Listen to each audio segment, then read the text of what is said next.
أعوذ بالله من الشيطان الرجيم بسم الله الرحمن الرحيم الحمد لله والصلاة والسلام على رسول الله أما بعد ол бүткүл аламдын жалгыз жаратуучусу болгон Алла Таалага чексиз мактоолор.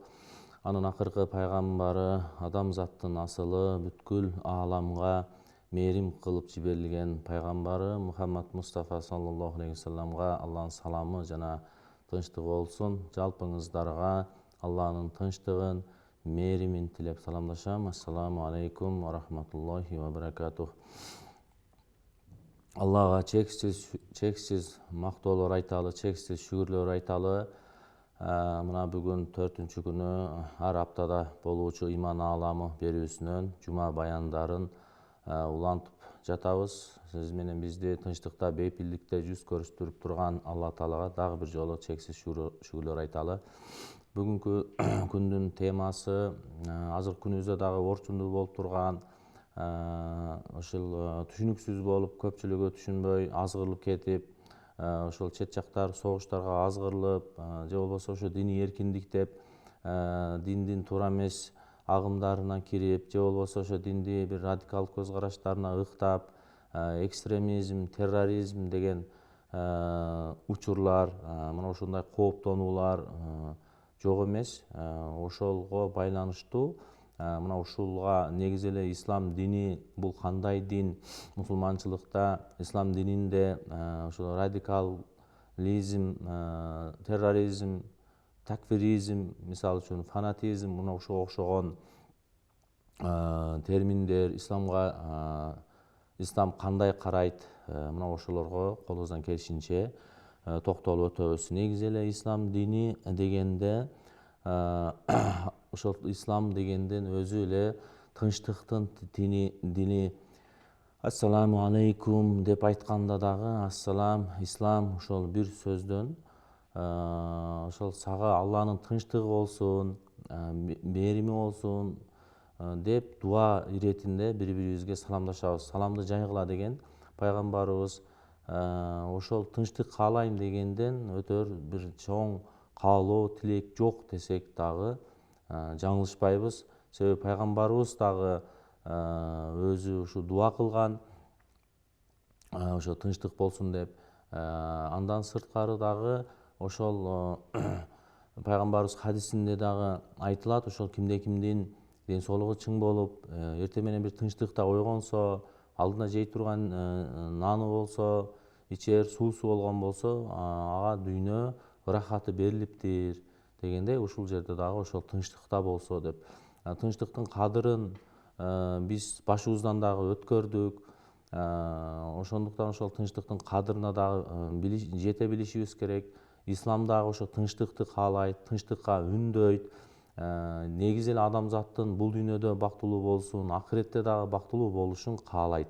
Адамга зыян келтире турган нерсени, адамга оорчулук же болбосо бир азгырыла турган нерселерди алдын ала шариятыбызда тыюу салып, ошол нерселерди дагы тоскоол болуусуна шарият үгүттөгөн десек болот. Исламдын дагы бир мааниси ошол саламатчылыкта болуу, амандыкта болуу, ошо Алла Тааланын ушу пенделерине насип кылган бир жашоо эрежеси десек болот. Бирөөлөргө керек болсо колунан дагы, тилинен дагы жамандык кылганга акысы жок, ушак кылууга керек болсо жамандоого, ага сөз тийгизүүгө, намысына тийүүгө, ушундай нерселерден узакташтырып, аларды тескерисинче жакшылыкка чакырып, жамандыктан кайтарууга үйрөткөн боорукер, илимдүү, камкор мусулмандын мындайча айтканда сүрөттөйт десек, үндөйт десек болот ислам. Алла Таала Кур'ан-ы Каримде астагфирулlah ва'тасиму бихаблиллахи жамиан ва ла тафаррaqu вазкуру ни'маталлахи алейкум из кунтум а'даан фааллафа байна кулубикум фаасбахтум бини'матихи ихванан. Бардыңар Алла Тааланын динине бекем болгула, исламга бекем кармангыла, бөлүнүп жарылбагыла. Силер бири-бириңерге бир душман болуп турган учурларда ошо жүрөктөрүңөрдү аралыгын жакындаткан анын жакшылыгы менен бир тууганга айланганыңарды эстегиле, Алланын жакшылыгын эстегиле деп Алла Таала да Кур'ан Каримде бизге ушундай буйруйт. Кийинки аятында ва атиуллаха ва расулаху ва ла таназау фатафшалу ва тазхаба рихукум васбиру инналлаха маас-сабирин. Алла Таалага жана анын акыркы пайгамбарына баш ийгиле. Силер коркпоңор, күч кубатыңар кетпеш үчүн талашып тартыша бербегиле. Сабырдуу болгула, чындыгында Алла Таала сабырдууларды сүйөт деп, мына бул аятында дагы ошо талашып тартышуу, бирөө менен бир ушак айтышуу, жаман сөз айтуу, аны сөгүнүү, ушул нерселерден, сыяктуу нерселерден узак тургула, сабырдуу болгула деп ислам мындайча айтканда тынчтыкка чакырат. Керек болсо башка аятында иннамал муъминуна ихватун фаслиху байна хавайкум. Албетте момун мусулман бир тууган, диндеш бир тууган, фаслиху байна хавайкум, эгерде бир араздашып кала турган болсо, кабалашып кала турган болсо, аны жараштырып койгула дейт. Ислам керек болсо ошол бирөөгө зыян бермек биякта турсун, эгерде бири менен бир жөн гана капалашып кала турган болсо, тескерисинче ошолорду жараштырып, арасын оңдоп түзөгүлө деп Алла Таала өз аятында бизге буйруп атат. Динде бир аша чабуучулук азыркы күнүбүздө дагы ошол динде аша чабуучулукка, бир фанатизмге, бир тарапты гана ыктап алып, радикализмге дагы, аша чапкандыкка дагы мындай ыктап кеткен учурлар дагы кездешет да. Пайгамбар саллаллаху алейхи вассалам өз хадисинде айтат: "Иннад-дина юсрун ва лан юшаддад-дина ахадун илля галабаху фасаддиду". Албетте дин жеңилдикти каалайт. Дин жеңил. Ким динге катуулук кыла турган болсо, оордук кыла турган болсо, анда ал утулат. Дин ага үстөм келет. Ошондуктан түздөнгүлө, түз жүргүлө, жакындаштыргыла, куш кабар бергиле бири-бириңерге, сүйүнчүлөгүлө, бири-бириңерге жардамдашкыла, жакшы кабар бергиле, эртели кеч түндөсү Алла Тааладан жардам сурагыла деп Пайгамбар саллаллаху алейхи вассалам өз хадисинде дагы айтып атат. Андан сырткары жана айтып өткөндөй, дагы исламдагы бир мындай жакшы хикмат десек болот. Ошол Алла Таала адамдардын ортосунда капалашып калгандар болсо, тааныштар болсо, аларды жараштыруу. Алла Таала ошол Алла Тааланын алдында мындайча айтканда эң жогорку даражалуу амал экендиги белгиленген. Пайгамбарыбыздын хадисинде "Я Расулаллах, айюл муслимина афдал" деп сурат. Кайсы мусулман абзел, амал жагынан болобу, абзел болот деп пайгамбарыбыздан сурап, бир киши келип, ошондо пайгамбарыбыз жооп берди: "Ал муслимуна мин лисанихи ва ядихи, ман салимал муслимуна мин лисанихи ва ядихи". Ошол мусулман адам ошо тилинен, колунан дагы, анын тилинен дагы мусулмандар тынч болушса дейт да. Ошондон амандыкта болсо дейт, ишеничте болсо, демек ал мени мисалы үчүн уур тепкиликке албайт, ал мага зулумдук кылбайт, ал мага тили менен керек болсо зыян жеткизбейт, мени кандай учурларда болсо дагы мени коргойт деп ага ишеним көрсөткөн болсо, ошол адам чыныгы момун мусулмандын сыпаты, момун мусулмандардын абзели деп пайгамбарыбыз Жабирдин риваятында мына ошол бир кишиге мына ушундай жооп берген да. Ошол мусулмандыктын, исламдын шарты дагы мындайча айтканда ошол моюн сунуу десек болот. Бир эле маалда моюн сунуу, бир эле маалда ошол кол кошунасына болобу, тууган урукта болобу, жакшы мамиледе болуп, андан сырткары ага тили менен азыр биякта өлтүрүү, адам өлтүрүү, бирөөгө зулумдук кылуу, бирөөдү кордук кылуу, мына азыр көрүп атабыз ушундайларды. Андай нерсе биякта турсун, керек болсо тилибиз менен бирөөбүз мындайча айтканда зыян жеткизгенге акыбыз жок экен. Исламдын шарты ошол. Ошону аткарган адам чыныгы мусулман десек болот экен. Ошондуктан ошо ислам динин жайылтууда, үгүт насаат жүргүзүүдө дагы адамгерчиликтүү сылыктык, сыпаалык менен ошого дагы маани берет экен. Ошо ар кандай кыйынчылык болуп калса, ошого дагы сабырдуулук менен, даанышмандуулук менен, мындайча айтканда, ошо динди жеткизүүдө мына ошол сыпаттарды колдонсок жакшы болот экен. Керек болсо ошол пайгамбарыбызга дагы Алла Таала өз аятында айтып атат: "Фабима рахматин миналлахи линта лахум валау кунта фаддан галидал қалби" деп ахир ая. Ошол аятта Алла Тааланын ырайымы менен сен аларга жумшак мамиле кылдың. Эгерде сен катуу жүрөк болуп, аларга орой болуп, ташбоор болуп, ошондой бир мамиле кылганыңда, алар сенин айланаңдан качан эле эч ак эле чачырап кетмек, таркап кетмек. Аларды сен кечиргин, алар үчүн кечирим сурагын, алар менен кеңешкин деп Алла Таала өз аятында айтып атат. Демек пайгамбарыбыздын сыпаты дагы ошол жумшактык, кичипейилдик жана ар бир ишти кеңеш менен иш тутуп, алар менен сылык мамиле кылып, ар ким ар кандай мамиле кылган учурда дагы аларга баягы таш менен урганга аш менен ургандай дегендей, пайгамбар ушунчолук жумшак болгондугу үчүн сенин айланаңда 100 000 деген сахабалар топтолду дейт да. Мындайча айтканда, эгерде сен орой болуп же копол болгонуңда, алардын мындайча айтканда өзүң жамаат түзө алмак эмессиң, аркаңдан сени ээрчи турган адам калмак эмес деп Алла Таала өз аятында айтып атат. Ошондуктан пайгамбарыбызды дагы сыпаттап атат: "Ва иннака ла хулукин азим", албетте сен эң сонун адеп, кулк мүнөздүн ээсисиң деп пайгамбарыбызга ошончолук бир кулк мүнөздүн ээсин Алла Таала тартуулагандыгын жана ошо пайгамбардын сыпатын мындайча айтканда белгилеп жатат.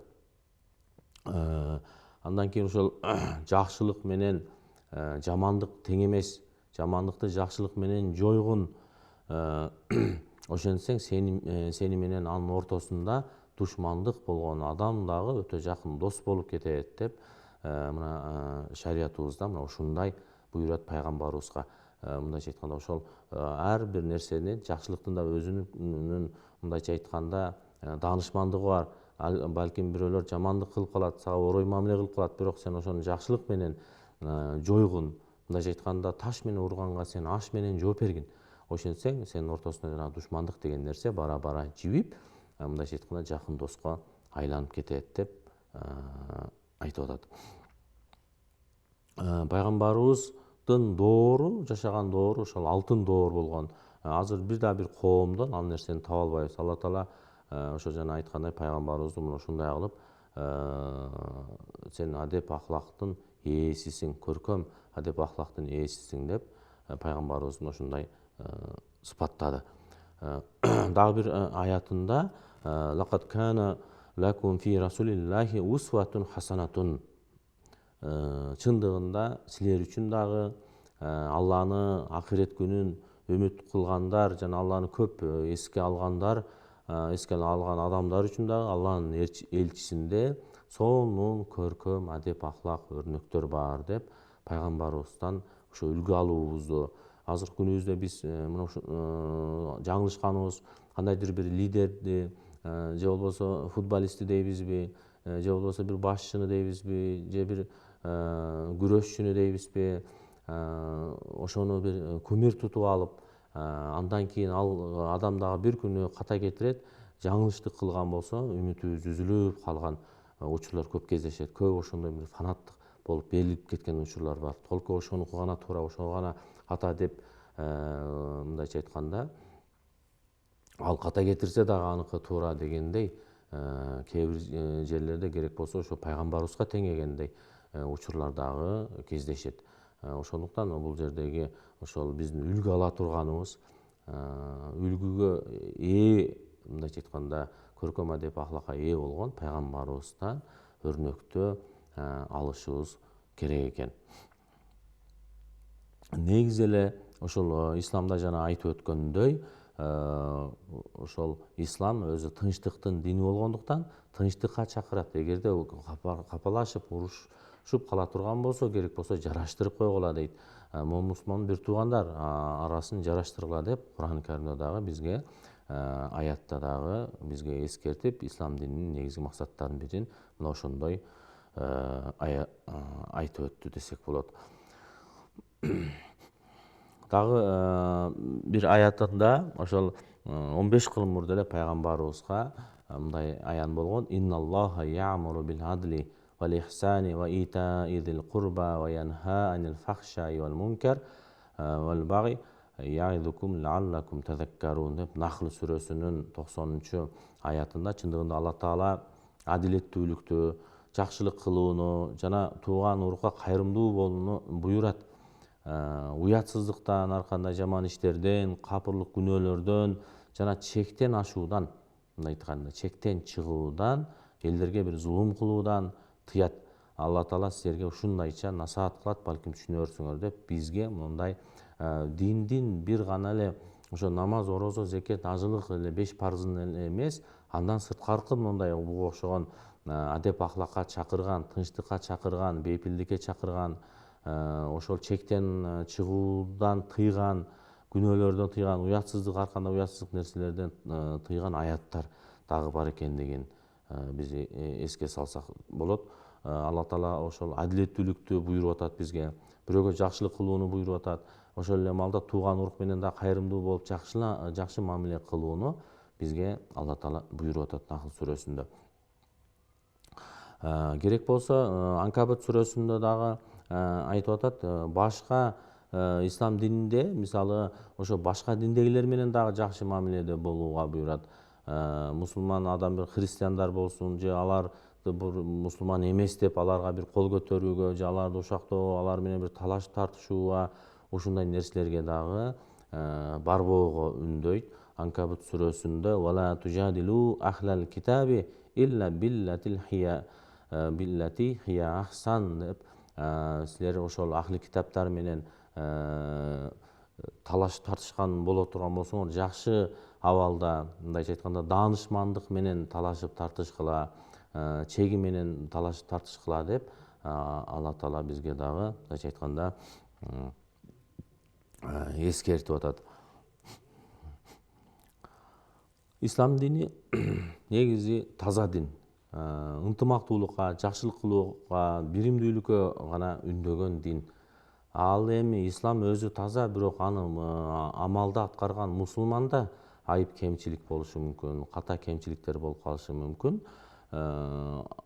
Аны биз ошол ислам ушундай экен деп исламга жаманатты кылбашыбыз керек. Балким мусулман адам анда кемчилик болушу мүмкүн, бирок исламда, шариятыбызда Алла Таала ислам дини таза дин болгондуктан жанагындай радикалдык көз караштарга, вообще экстремисттик же террористтик көз караштарга, ошол тараптарга уктоо эмес, аларды наоборот тескерисинче ошол жактан чектен чыкпагыла, ортолукту каалайт дин деп мындайча айтканда ортолукка буйруган. Пайгамбарыбыздын доорунда дагы ошондой бир аз чектен чыккан учурлар да кездешкен. Кээ бирлери мен жалгыз гана намаз менен алек боломун деген, кээ бирлери ушундай орозо менен алек болом, мен үй бүлөм карабайм, үй бүлөм менен алек болбойм, үйлөнбөйм деп мисалы ушундай бир тарабын гана карманып, бул эми пайгамбар Алланын элчиси бул күнөөдөн куткарылган, мындайча айтканда биз ага карабай көбүрөөк амал кылышыбыз керек деп ушундай ошол учурда дагы мындай тар көз карашка ээ болгондор чыкканда пайгамбарыбыз угуп, менин бул сахабаларыма эмне болуп жатат, мен керек болсо убагы менен намазымды окуйм, убагы менен орозомду тутам, ошол эле маалда үй бүлөмө дагы көңүл бөлөмүн, үйдөгү тамак аштарга жардамдашамын, жыртылып калса кийимдерди өзүм тигем деп ошол өзүм тиккен учурлары да болгон, кийимдерин жамаган учурлары болгон. Мына ошондой хадистерде да айтылган. Ошон үчүн Бакара сүрөсүндө дагы «Вала таатадду инналлаха ла юхиббул муътадин» деп чектен чыкпагыла, силер чектен чыкпагыла, чындыгында Алла Таала чектен чыккандарды жакшы көрбөйт, сүйбөйт деген. Ошол ортолукту кармангыла, бир гана чекте баягы бир тарабына гана ооп кетип, башка жактарын, дүйнө иштерин же бир кээ бир амалдарды таштап, кээ бир амалдарга эле берилип кетпегиле деп бул жерде дагы бизге эскертүү келип атат. Хадис кудсиде болсо, о менин пенделерим, мен зулум кылууну өзүмө арам кылдым жана силерге дагы зулумдук кылууну арам деп чечтим. Демек, бири бириңерге эч качан зулумдук кылбагыла деп Муслимдин риваятында кудси хадис, бул мааниси Алладан болгон. Алла Таала айтып атат: мен өзүмө зулумдукту арам кылдым. Демек, силер дагы бири бириңерге зулумдук кылбагыла, чектен чыкпагыла. Зулумдук кылуу деген ошо тил менен зыян жеткизүү керек болсо, же колу менен жеткизүү, же болбосо ошонун акысына кирүү, ошол дагы бир зулумдук. Ал эми керек болсо адам өлтүрүү биякта турсун, жөн гана тил менен зыян жеткизүү, мындайча айтканда чоң күнөөлөрдөн деп айтсак болот. Ошол эле маалда бузукулук кылуу, чектен чыгуу дагы Кур'ан-ы Каримде аль фитнату ашадду минал катл деп, бир фитна кылуу, бузукулук таркатуу, ушу эки элди болобу, же эки урууну болобу, же кол кошунаны болобу, иши кылса бир жамаатка токуруп, ошондой кылып бузукулук кылып, фитна кылып, бир сөз чыгарып, ушак таркатып, элдерди дүрбөлөңгө салып, мына ошондой амал кылуу, ошондой кылгандан көрө, мындайча айтканда, ошол бир адам өлтүргөн жакшыраак дегендей болуп атат да бул жерде. Ошол адам өлтүргөндөн дагы оор дейт, мындайча айтканда. Андан көрө бир адамды өлтүргөн болсоң, адам өлтүрүү өтө чоң күнөө. Бирок ошол адамды өлтүргөн болсоң, анын үй бүлөсүнө зыян жетиши мүмкүн да. Фитна кылуу, бул бузукулук кылуу шариятыбызда катуу тыюу салынган, ошончо элди бузукулукка, дүрбөлөңгө салуу. Ошондуктан адам өлтүрүү өзү биякта чоң күнөө болуп аткандай, фитна андан дагы оор күнөө экендигин аяттарда бизге кабар берип атат. Ошондуктан зулумдук кылуу, адилетсиздик кылуу, же болбосо бирөө кан төгүү, Алла Таала чектеп койгон, чектен ашкандар гана жана чектен чыкты дегендер, мына ушулар чектен чыгуу, мындайча айтканда, чектен чыккандар ошондой амалдарга барышы мүмкүн. Бул исламга эч кандай бир тиешеси жок. Мусулмандар дагы ал нерсени аткарууга, мындайча айтканда, тыюу салынган. Да Бакара сүрөсүндө ваида тавалла саа фил арди лиюфсида фиха ва юхликал харса ил ахирая. Ошол алар узаган соң жер бетинде бузукулук кылуу үчүн эгиндерди, төлдөрдү, адамдарды жана айбанаттарды кыйратууга аракет кылат. Алла Таала бузукулукту жакшы көрбөйт. Ошо жер бетинде бузукулук кылуу деп мына азыркы учурда көрүп атабыз, көп жерлерде ошо мусулман өлкөлөрүндө тилекке каршы бузукулук болуп, фитна болуп, бири-бирине капырдык менен күнөөлөп, уруш, жаңжал, согуш, атышуу, адамдарды өлтүрүү, ал гана биякта турсун. Керек болсо ошо согуштун тактикасында, эрежесинде дагы бар. Жаш балдарга тийбөө, аялдарга тийбөө, кары картаңдарга тийбөө деген эрежелер бар. Аларга карабастан ушундай бузукулуктар күчөп турган ушулар чет өлкөлөрдө. Мына ошолорго дагы бизден кээ бирлери ушундай азгырылып кетип, ошол жака барып, согуш талааларына барып катышып келип, кайрадан өкүнүп келген учурлар дагы бар. Канчалагандар ошол жакта көз жумду. Ошондуктан бул жердеги ошол жер бетинде бузукулук кылууга, ошол жерлерге катышууга бизге мындайча айтканда тыюу десек болот. Алла Таала ошол бузукулукту сүйбөйт деп Бакара сүрөсүндө айтып атат. Бул дагы ошо шайтандын иши экендигин айтып жатат. Алар өзү ошо ушундай бир туура эмес зордук зомбулукту аткарып жатышкандар өздөрүнүн күнөөлөрүн дагы билбейт, каталарын билбейт, өздөрүнүн туура экендиктерин айтышат да. Бакара сүрөсүндө 11-аятында дагы айтат: "Ваида киля лахум", аларга айтылса дейт: "Ла туфсиду фил арди, колу иннама нахну муслихун". Жер жүзүндө бузукулук кылбагыла деп айта турган болсо, бузукулукту жайылтпагыла десе, алар моюнга алышпастан биз болгону жакшылык гана кылып жатабыз дешет дейт. Азыркы күнүбүздө карасаңыздар, ошондой биз жакшылык кылып атабыз, биздики гана туура, биз хидаят жолдобуз, биз эгер өлсөк шейит кетебиз, биз мужахидбиз, жихад кылып атабыз деп, ал жерде эч кандай бир жихадтын шарты жок болуп турса дагы, мына ушундай нерселерге азгырылып, өзүбүз биз ушу түзөтүүчүбүз, биз ал жерди оңдоп атабыз, тартипке салганы келдик деп, мына ушундай учурлар кездешип жатат. Аятта буну Алла Таала бизге айтып койгон: силер бузукулук кылбагыла, силер бузукулук кылсаңар, силер бузукусуңар, силер күнөөлүүсүңөр деп эскертип айтса дагы, алар бул жерде каталарын моюнга алышпайт. Бизде ошо шариятыбызда атайын бир эрежелер да кабыл алынган. Ошол аят хадистерден кулли кайда деп ошол эреже 99 эреже, 100 эреже деп ушундай бир эрежелер кабыл алынган. Ошо аяттардын негизинде ошолдо бир зыян берүүчү, коркунучтуу нерселерден оолак болуу деген бир атайын бир эреже дагы бар. Наркотикалык заттарды колдонуу, алкогол деген зыян берүүчү нерселер, тамекиге окшогон нерселерден дагы узак туруу. Себеби ден соолукту сактоо, ошонун натыйжасында Алла Тааланын бизге берген чоң неаматы.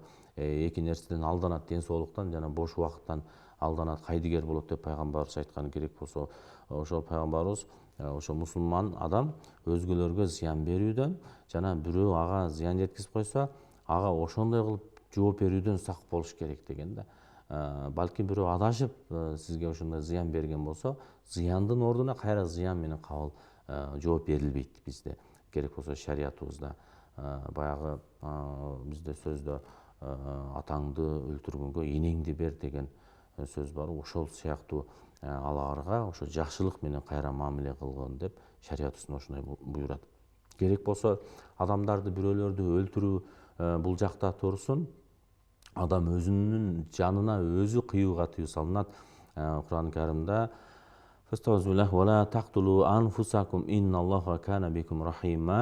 өзүңөрдү өзүңөр өлтүрбөгүлө. Hakikatta Алла Таала, Алла силерге мээримдүү зат.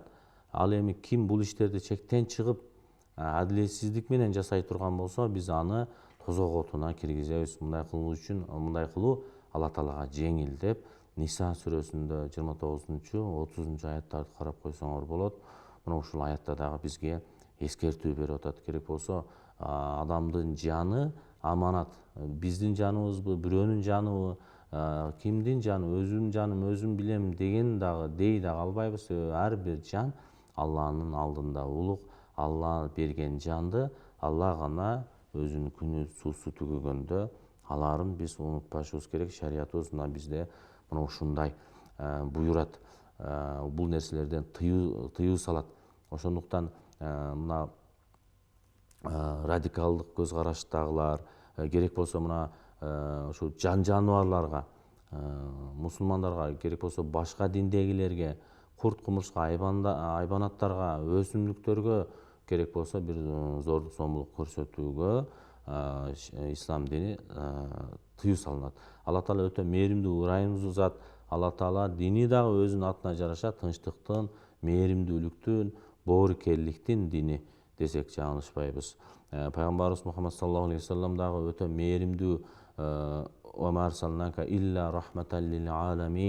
биз сени ушу ааламдарга ырайым кылып жибердик, боорукерликти жибердик, ушу ырайымдуулукту үйрөтүү үчүн, өрнөк кылуу үчүн жибердик деп айткандай, пайгамбарыбыз дагы ошол тарабынан бизге мындайча айтканда үлгү болду десек жаңылышпайбыз.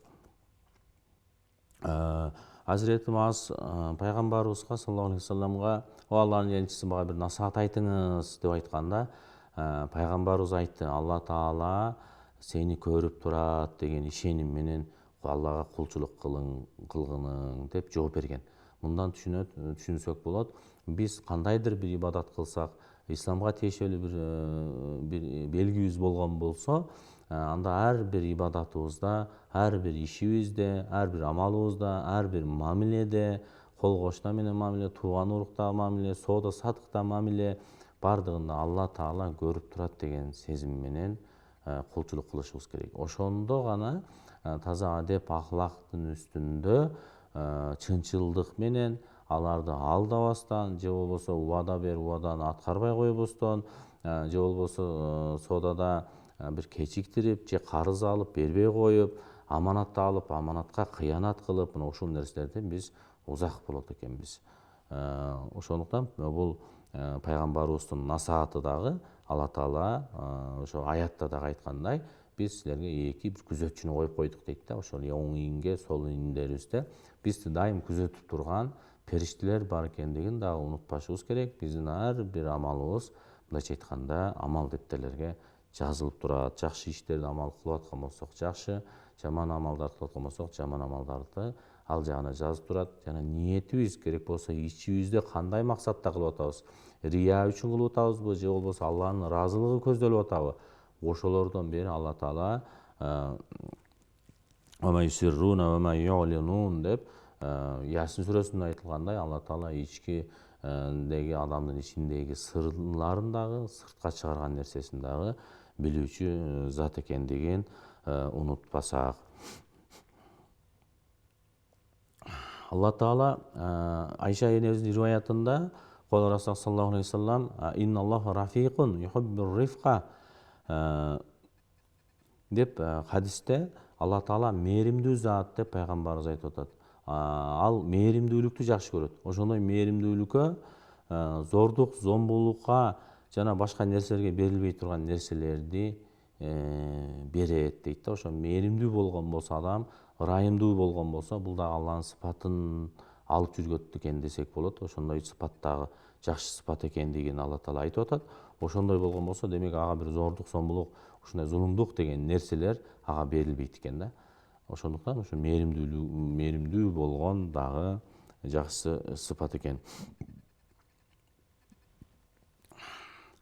Андан кийин ушул шарттары исламдагы ортолук мээлүүндү тандоо деп айттык. Ошол дин ортолукту каалайт. Эгер катуулук кылган болсо ал утулат дедик.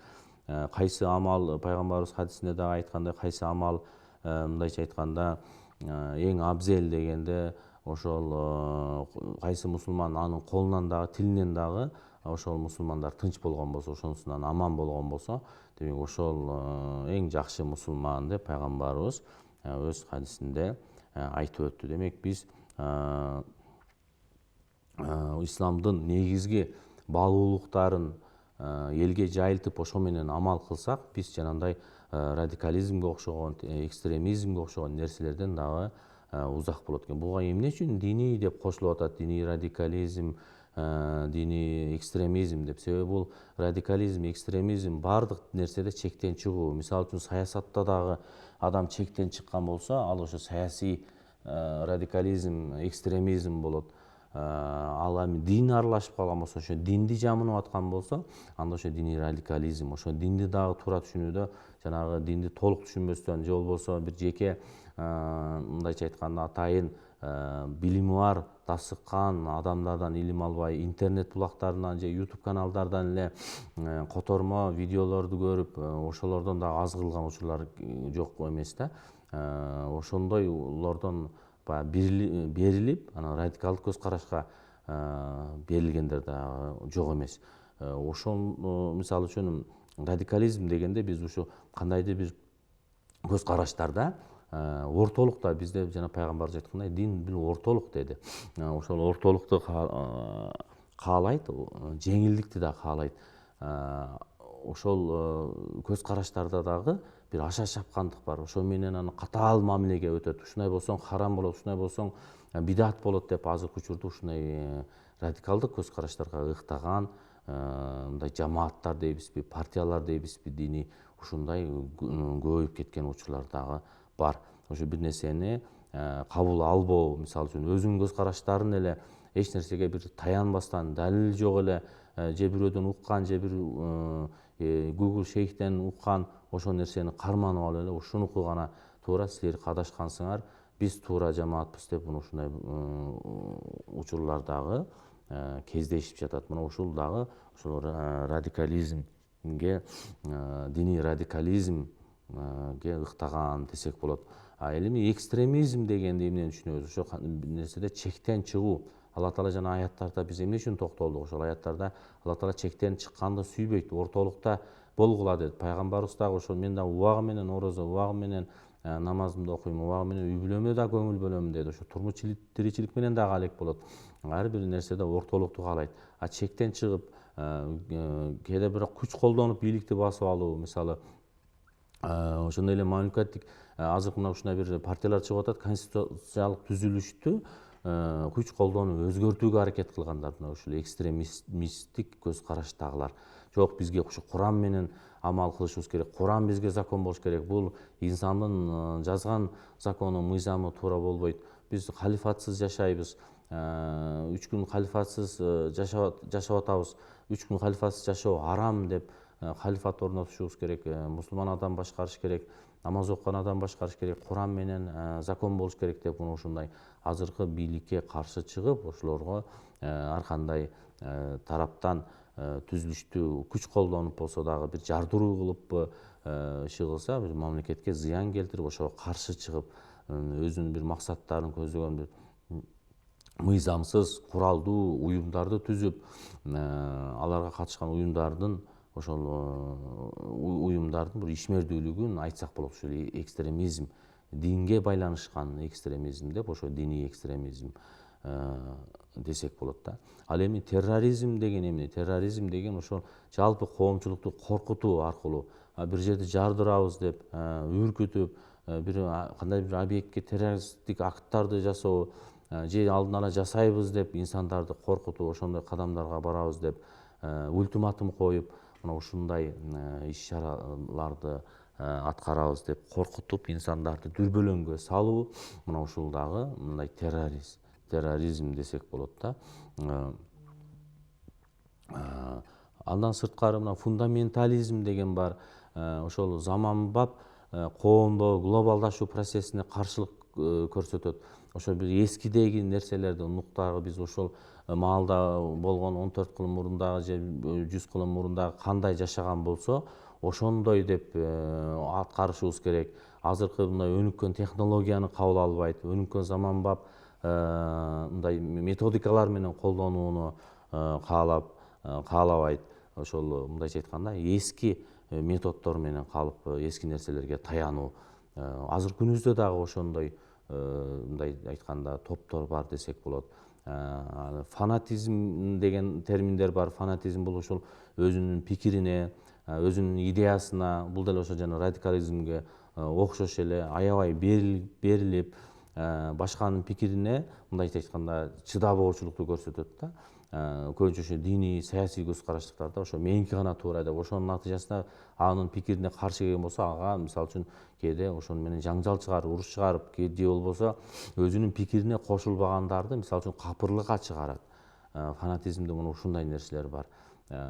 Кичине бир нерседен инсан ката кетирет, ката кетирген учурда эле дароо ошону капырлыкка чыгарып, мына ушундай учурлар дагы азыркы күнүбүздө ошо такфиризм жамаатында мындайча айтканда десек жаңылышпайбыз.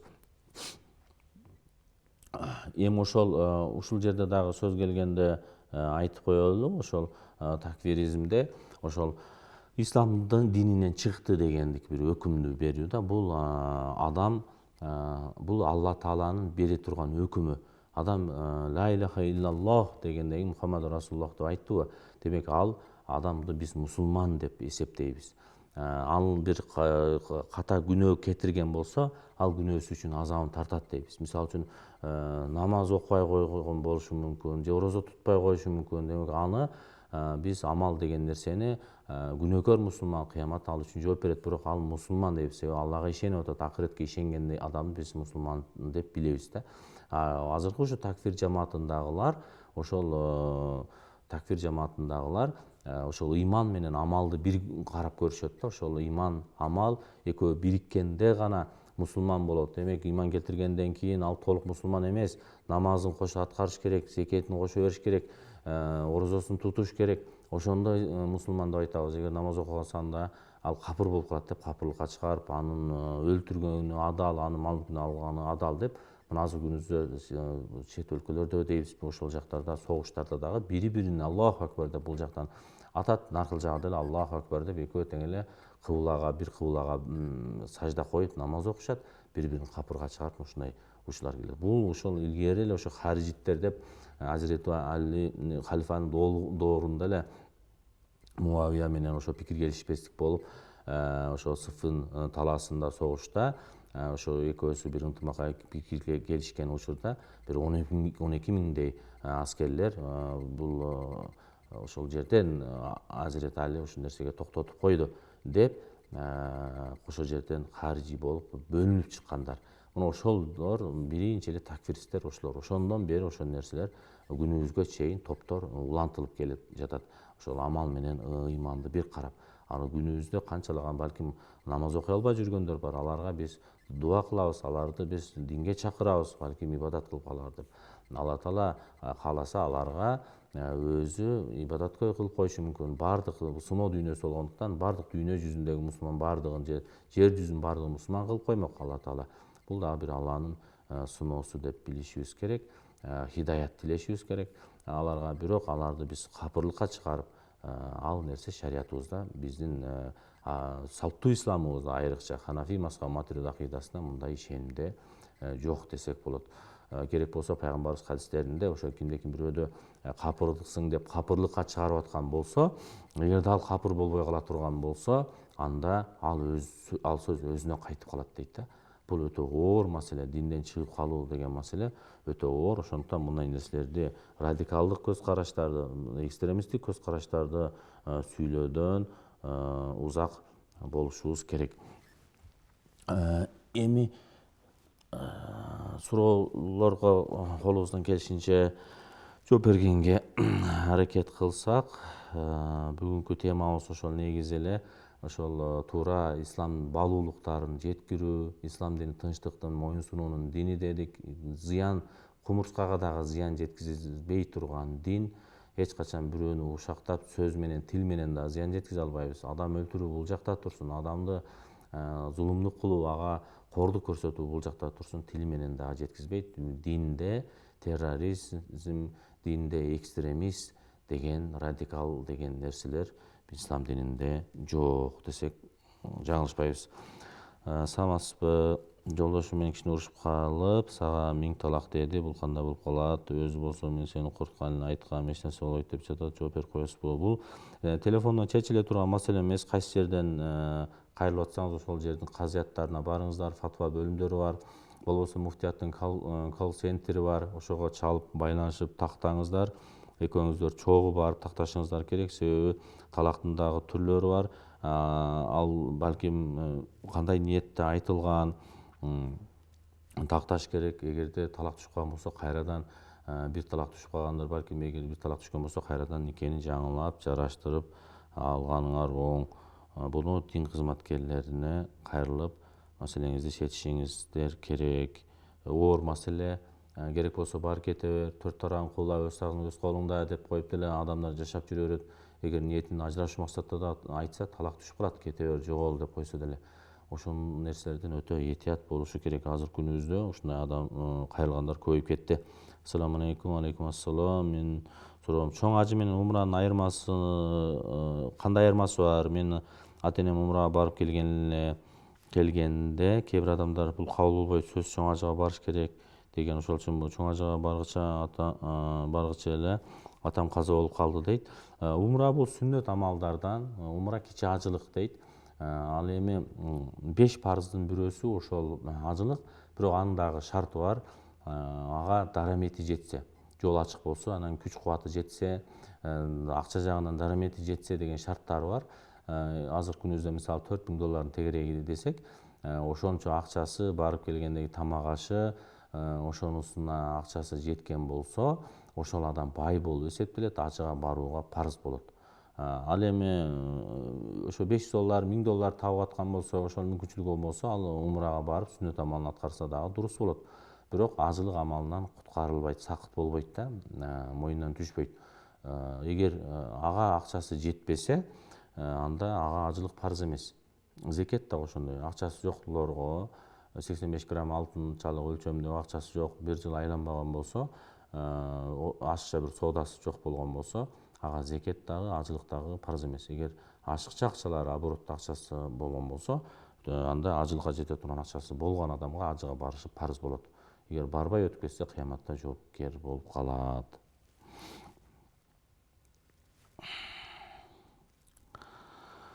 Assalamu алейкум. Дуа кылып жатканда көздү жумуп алса болобу, асманды караса болбойт дейт, чынбы? Дуа кылып жатканда ошо берилип дуа кылыш керек. Дуанын шарттары дагы бар. Биринчиден ошол кыбланы карап дуа кылган абзел, даарат алып, анан кийин Алла Таалага мактоолор айтып, андан кийин пайгамбарыбызга салаваттарды айтып, андан кийин каалоо тилектерин айтып, анан үч жолдон кайталап, чын көңүл менен, ыклас менен, балким көз жаш төгүп, берилүү менен, концентрация деп коет да, ошол айрыкча кечки түнкү тахажжуд маалдарында ушундай тынч убакыт болот. Ошол маалдарда дуа кылса жакшы болот. Алла Тааланын ырайымы түшөт ошол маалда. Кана мага дуа кыла тургандар барбы, дуасын кабыл кылайын дейт. Ошол маалдарда дуалар кылсак жакшы болот. Анан асманды карап деп биз эми Алланы эгер ошол жерде деп койсок, анда туура болбой калат. Алла Таала эч кандай орунга, маканга, жайга же убакытка, мындайча айтканда, анын тарабы деген нерселер жок. Бул ал бизге окшогон макулуктарда гана бар. Ошон үчүн биз аны, Алла Тааланы асманда экен деп асманды караганыбыз туура болбой калат. Негизи ошо көз жумсак дагы мындай чын ыклас менен, жүрөгүбүз менен дуа кылсак жакшы болот. Анын көздү ачып туруш керек деген же жумуп алыш керек деген шарттары жок. Саламатсызбы? Биз күйөөбүз урушуп кеттик. Мен туугандарыма айттым, эжелерим келип күйөөмдү менин урушууну бери күйөөм мени жаман көрөт. Сен эжелериңди мени урматсыз калбады, ушуларга жооп берип коюңузчу дейт. Бул жерде суроо деле жок экен, бирок ошо туугандар айтып ушул нерселерди аралаштырбаш керек. Экөө жашай турган ошол экөөңүздөр, сиздер туугандар дагы ойлош керек. Азыр эле айтып атабыз, могу мусулмандар бир тууган эгер араздашып калса жараштыргыла дейт. Бизде ажырашканга себепкер болуп калбаңыздар. Бир үй бүлө бузулушу мамлекеттин бузулушуна доо кетет, мындайча айтканда. Бир үй бүлөнүн бекем болушу мамлекеттин бекем болушуна салым кошот. Ошондуктан ар кандай казан аяк кагышат, ар кандай окуялар болот, ага сабырдуулук менен, жакшылык, жамандык дагы келет, Алланын сыноосу келет. Ошол маалдарда сыноолордон өтүп, ага шүгүр менен, сабырдуулук менен өткөрүү керек. Андай учурларда бирөөлөрдү аралаштырып, андай кылганда негизи туура эмес. Ал эми өткөн иш өттү, ошо туугандыгыңызга айтып коюңуз, күйөөңүзгө ката кетирген болсо, анда кечирим сурап койсун. Андан кийин кайра жарашып жашооңузду улантыш керек. Талак берилсе, ажырашса, Алланын такты титирейт дейт да. Бул ажырашуу эң акыркы точка десек болот да. Ушундай мүмкүнчүлүк болбой калган учурларда гана ажырашууга уруксат берилет. Ага чейин ошо жарашып, мындайча айтканда бири бирин кечиришип, биз кээ бир устаздардын айткандай, үйлөнүп атканда көзүңдү чоң ачып үйлөн, андан кийин көзүңдү жумуп жаша дейт. Төрт тарабы келишкен эч ким жок, сизде дагы, бизде дагы бар. Бардык адамдарда кемчилик болот. Ошол кемчилигин көрмөксөнгө салып, жашоону улантыш керек. Ассаламу алейкум, рахматуллахи ва баракатуху. Алейкум ассалам. Мен сизден сурайын дегеним, апамдын көзү өтүп кетти, ооруп жаткан убактан нааразы болуп өтүп кетти. Кандай кылсам күнөөм кечирилет? Бемаза боло берем, жооп берип коюңузчу дейт. Бул өтө олуттуу суроо. Ата эне, пайгамбарыбыздын хадисинде ата эне сенин бейишиң же тозогуң деп жооп берген. Эгерде ата эне дагы хадисинде кимдин ата энеси тирүү болуп туруп, ал бейишке чыга албаса, бейишке кирүүгө ошо ата энеси себепчи болбой колбосо, ал Алланын каргышы, ага каргышы болсун деп пайгамбарыбыз айтканда, бул эмне деген сөз? Ошо ата эне биз үчүн чоң мүмкүнчүлүк. Өтө чоң мүмкүнчүлүк. Ата эне сенин бейишиң же тозогуң дегени ошол ата энеге керек болсо Куранда айтылат, уф деген сөз бар бизде дагы. Уф деген эки гана сөз, ошол эки сөздү дагы айтпагын дейт да ата эненин алдында. Башка сөз бул жакта турсун, нааразы кылыш бул жакта турсун, эки сөздү дагы ата энеге ыраа көрө албайбыз. Көрбөшүбүз керек. Ата энени сыйлоо жөнүндө көптөгөн аяттарда да ата энеге жакшылык кыл деп, ата эненин ыраазылыгын ал деген. Бала, кыз ошо ата энени багып чоңойткон ата энеси үчүн көп дуа да кылыш керек, анан ата эненин ыраазылыгын алып, баардык иштерин токтотуп, ошонун ыраазылыгын алып, мындайча айтканда бейиштин себеби ачкычын алып калыш керек ошо ата энеден.